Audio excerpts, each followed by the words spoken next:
The Salem house where mirrors shattered, true horror story.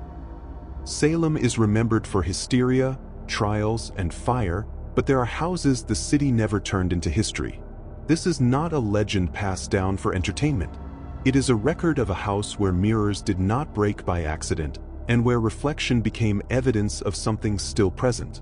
In October of 2006, the house at 14 Hawthorne Row stood unnoticed between restored colonials and renovated rentals, its narrow frame leaning slightly inward as if resisting the street. It had never been photographed for tourism brochures. It had never been mentioned in guided tours. City records listed it as structurally sound, historically unremarkable, and legally clean. That description was technically accurate, which was why Daniel Mercer believed it was safe. Daniel Mercer was 39 years old, employed as an independent historical archivist contracted by small municipalities across Massachusetts. His work focused on private properties with undocumented renovations, particularly homes built before 1800 that had undergone unrecorded interior changes. Salem paid him to catalog physical alterations, not stories. He was trained to ignore superstition, avoid oral histories, and rely on material evidence only. The house at Hawthorne Row had been built in 1791 and renovated multiple times without permits.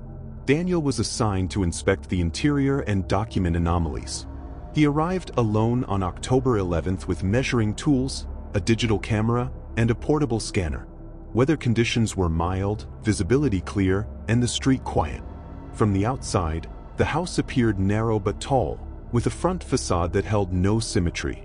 Windows were set unevenly, and the paint layers revealed repeated attempts to conceal age rather than preserve it. The door frame bore signs of replacement, but the threshold itself was original.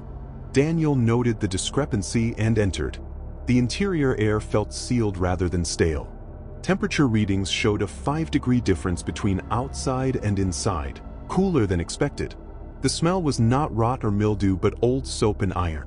Daniel began documenting room dimensions, noting wall thickness and ceiling height. Everything appeared within normal variance until he reached the parlor. The parlor contained no furniture, yet the floor showed where patterns indicating repeated movement around the perimeter, avoiding the center. Along the east wall hung a large mirror, rectangular and unframed, mounted directly into the plaster. It did not appear antique. The glass was smooth, unblemished, and modern in composition. Daniel recorded it as an anomaly. There was no mounting hardware visible. No screws. No brackets. The mirror appeared grown into the wall rather than attached. Thermal imaging showed the glass registered colder than surrounding plaster by several degrees. He continued into the kitchen, then the upper rooms. Every bedroom contained at least one mirror, none framed, none removable. One was embedded into a ceiling slope. Another was set unusually low, almost flush with the floorboards. None reflected the rooms accurately. Daniel noted distortions he initially attributed to warping or uneven glass. By late afternoon, Daniel experienced mild disorientation.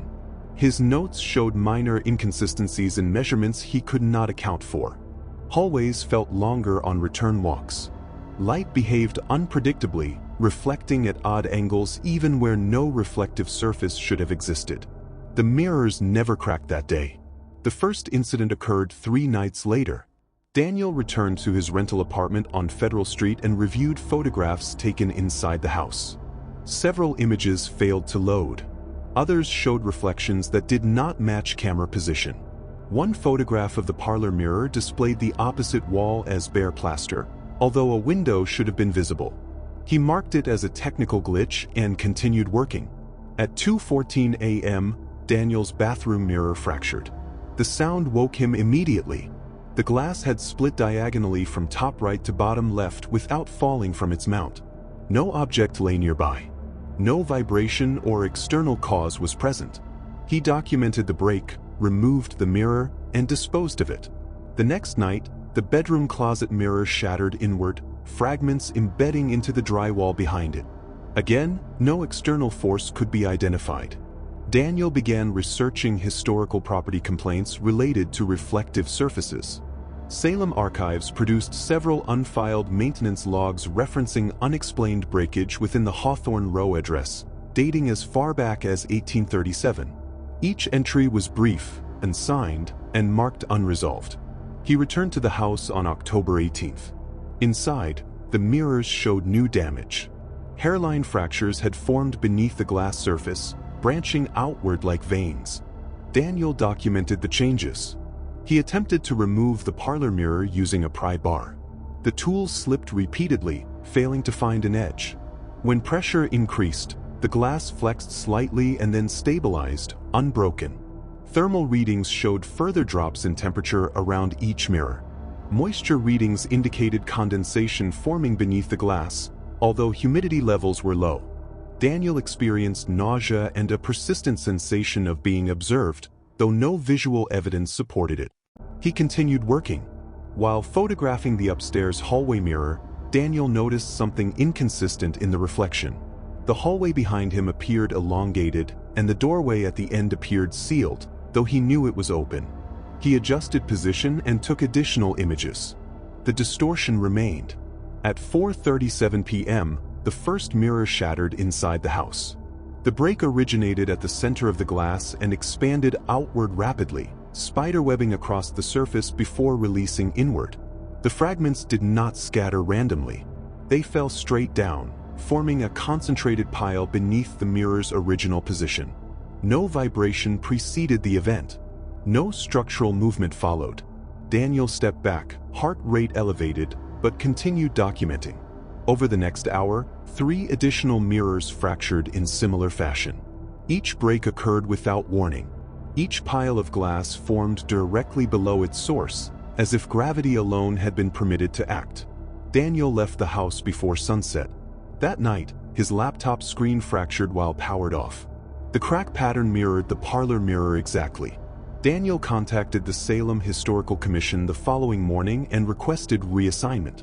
The request was denied. The property inspection was deemed incomplete. He returned on October 21st. Inside the house, every mirror had developed deep fractures, yet none had collapsed entirely. The air temperature measured 12 degrees colder than outside. Condensation coated the glass surfaces, though walls remained dry. Daniel noticed his reflection lagging slightly when he moved past the mirrors. The delay was minimal but consistent.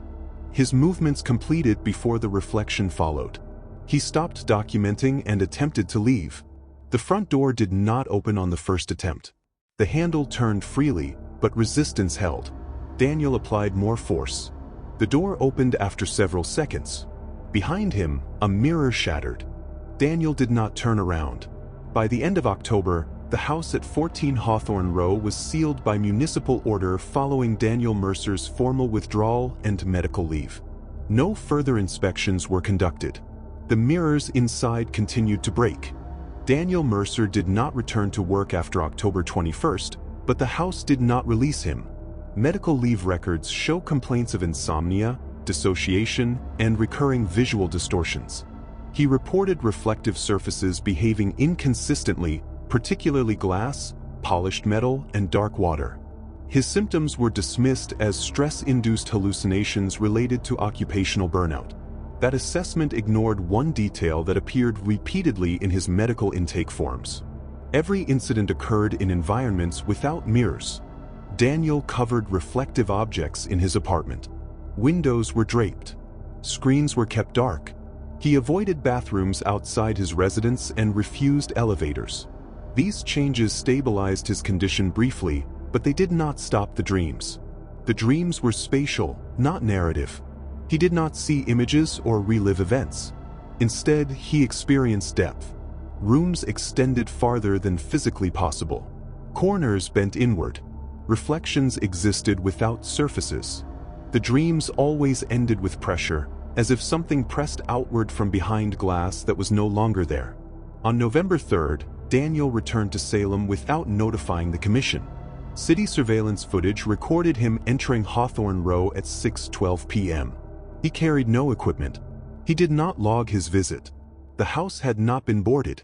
The municipal seal remained unbroken. Inside, the mirrors were gone. Every wall where glass had been embedded was now bare plaster, uneven and scarred, as though something had been removed forcibly. The temperature inside had dropped sharply. Daniel's breath condensed in the air. Moisture gathered where the mirrors had once been. He walked through the house slowly, documenting nothing. The floors showed new damage. Fine cuts lined the wood in crescent shapes, repeating patterns that suggested pressure rather than impact. No glass fragments remained anywhere in the structure. Daniel reached the parlor last. The wall where the primary mirror had been mounted was no longer flat. The plaster bowed inward, subtly concave, as if something pressed from the other side. Thermal readings taken later by emergency services would confirm that the wall surface was significantly colder than surrounding areas, despite no insulation breach. Daniel placed his hand against the wall. Witness statements later reconstructed from his notes indicated that the surface moved. Not visibly, but perceptibly. The wall responded with resistance, then yielded slightly, before returning to its original shape. Daniel experienced vertigo and disorientation. His reflection appeared on the wall without any reflective material present. It did not align with his posture. The reflection stood upright while he leaned forward. Its movements were delayed. Daniel withdrew his hand. The pressure increased. Structural sensors in nearby buildings recorded a low-frequency vibration between 6:29 and 6:41 p.m., localized exclusively to 14 Hawthorne Row. No seismic activity was recorded. No weather anomalies occurred. At 6:43 p.m., every remaining reflective surface within a 3-block radius fractured simultaneously. Storefront windows cracked. Parked vehicle mirrors shattered inward. A glass bus shelter collapsed without external impact. No injuries were reported, but emergency calls flooded local dispatch. Inside the house, the wall in the parlor failed. Plaster split outward in a vertical rupture, peeling away in sheets. Beneath it was not framing or insulation. It was glass. A single mirror extended from floor to ceiling, wider than the original wall, embedded beyond the structure itself. Its surface was black, opaque, and visibly under strain. Hairline fractures raced across it from within, not from contact. Daniel's reflection appeared fully formed. It did not mimic him. The reflection stood still while Daniel backed away. It raised its arm when he did not. Its facial structure warped, elongating, compressing, reshaping in small increments as though testing configurations. The fractures intensified. At 6:48 p.m., the mirror shattered. Emergency responders arrived minutes later to find the interior of the house collapsed inward. Walls had fallen toward the center. The roof remained intact. There was no fire, no explosion. The damage pattern defied conventional structural failure models. Daniel Mercer was found unconscious in the street outside the house. He suffered severe lacerations across his arms, torso, and face, consistent with glass fragmentation. No glass was recovered from his wounds. The interior of the house contained none. Daniel survived for 6 days. During that time, hospital staff noted unexplained fractures in monitoring equipment near his bed. Screens cracked while inactive. Observation windows developed stress fractures. Reflective surfaces were removed from his room after multiple incidents. Daniel's final medical report recorded severe internal hemorrhaging without identifiable cause. His condition deteriorated rapidly. He died on November 9th at 3:02 a.m. An autopsy revealed extensive microlacerations throughout his organs, consistent with pressure exerted from within. No foreign material was found. The house at 14 Hawthorne Row was demolished quietly in December of 2006. The site was leveled and paved over. No redevelopment occurred. City records list the land as unsuitable for construction due to unstable ground conditions. Within months, residents reported reflective disturbances near the site. Car mirrors cracked overnight. Smartphone screens fractured without impact. Storefront glass required repeated replacement. The incidents diminished only after the city installed a concrete barrier beneath the pavement, extending deeper than any previous foundation. No mirrors were used during construction. Salem tourism materials make no mention of Hawthorne Row. Daniel Mercer's work files were archived and sealed. His final report was never submitted. His photographs remain corrupted. His notes end mid-sentence. The mirrors stopped shattering after the ground was sealed. Nothing has reflected properly there since.